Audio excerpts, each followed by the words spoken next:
Hey everybody, this video it's going to be based on finding alternative places to like fish and hunt and trap and stuff like that, because in a SHTF situation, everybody and their mother is going to be going to the rivers and the lakes and stuff like this.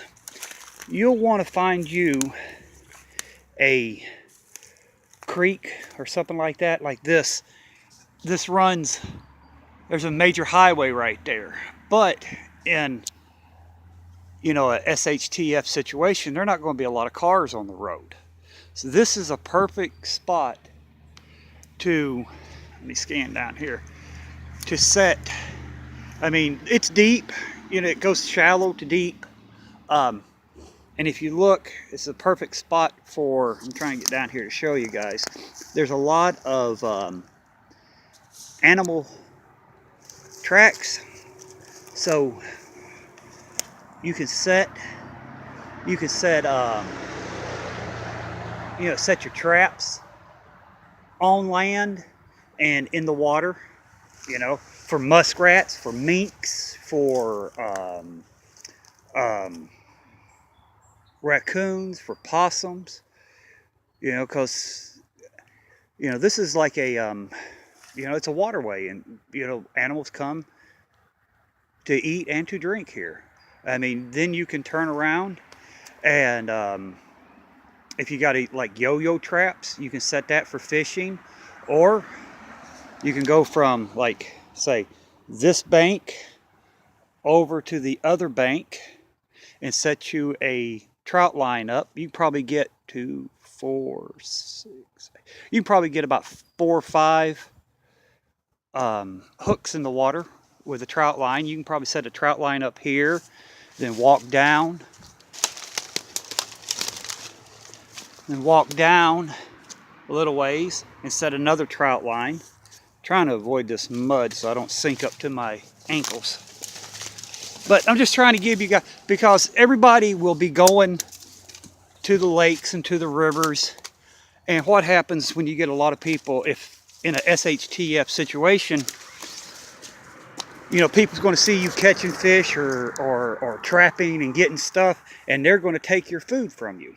This way, you're out of the line of sight by people.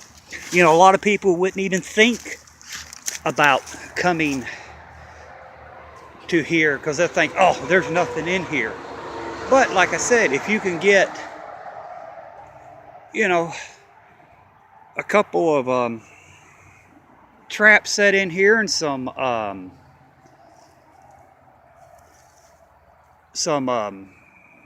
trout lines. You can even set a couple of crawfish traps in here. I made a video of making homemade crawfish traps. It's simple. I made like 6 or 7 of them, and they cost me, I think the total cost was like 28, 30 bucks. I mean, if you go buy them, you're paying $7 to $10 per trap. But it's off the beaten path, and that's what you want to do. You don't want to be noticed. I mean, you can set your traps here, whatever it is, let it be, and come back in the mornings, early mornings, or late evenings. Because, like I said, nobody is going to really check it out. And like I said, right over here, there's another road,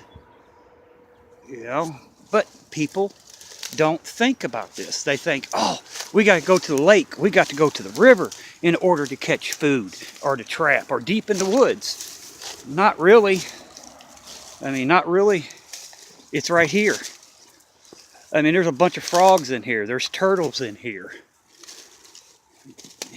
There's and if I go that way, probably another 2, maybe 3 miles, this creek runs into the lake. It opens up into the lake. So Therefore, big fish, and about, I said about 1,800 feet, there's a little rollover dam down. But I can't walk down there because it's on private property. But in a SHT situation, all the rules are gone out the window.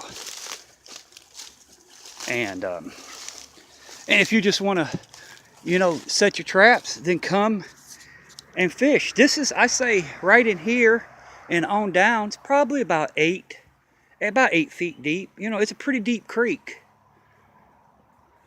If you had like a little canoe or a kayak that you can put in up there and just work your way down until you get to a certain point of setting traps and stuff like that, But I'm just trying to give you guys an idea. That way you're not stuck on, I have to go to the lake or I have to go to a river. I mean, look around your area and see, I know around interstates there's a lot of little bridges that goes over creeks. That's a perfect place to set traps, set fishing trout lines and stuff like that, because a lot of people are not going to think about going to those places because they're going to say, oh, there's nothing in there. But they're wrong. I mean, they might be smaller fish, but you get a mess of smaller fish, you're going to have a meal. You get you some crawdads, boil them up, you're going to have a meal. You get a few, muskrats or beaver or otters, you're going to get a meal. It's just, there's a lot that people don't think about getting. They think, oh, I got to go to a certain place in order to get food. This is right in town. And like I said, right there's a major highway, 321. Now, if I go back, this creek goes back this way forever. I haven't explored it back that way, but it goes a long distance. So I hope you guys understand what I'm talking about. Go around your area. Even if you have to go out on the interstate, check it out and see what's around your area in case of something does happen. You're not stuck just in one spot, thinking, oh, I got to go to the lake or I got to go to the river. I mean, this right here, nobody even come down here and check it out because they'll think it's a waste of time. There's nothing in here, but there's a lot in here. There's a lot in here. Me and the boys come down here and we fish and I set traps and stuff like that. There's a lot in this little creek right here. But it's an ideal I threw out there for you guys. Again, go out around your city or your town and check it out. You want to get kind of out away. You don't want, like, say you have a green belt, a walkway in the middle of town that has a little pond and a little creek running off it. You want to leave that alone because that'd be like a lake or a river. Everybody's going to go there, and that's just you want to get away, like out on the interstate or a highway where you see a creek going, the highway going across the creek. Stop, check it out, see how deep it is, see if there's any animal tracks, see if there's any movement. You'll be surprised what you can find in a place. See, there's another offshoot right there where I set, it's shallow, but I set traps right there, and I get a lot of muskrats. But, it's an ideal for you guys. I hope it helps you out. If you haven't thought about it, hopefully it gives you another plan in your survival. Pocketbook, if you want to call it that. But just check it out. Just get out, move around, see what you can find.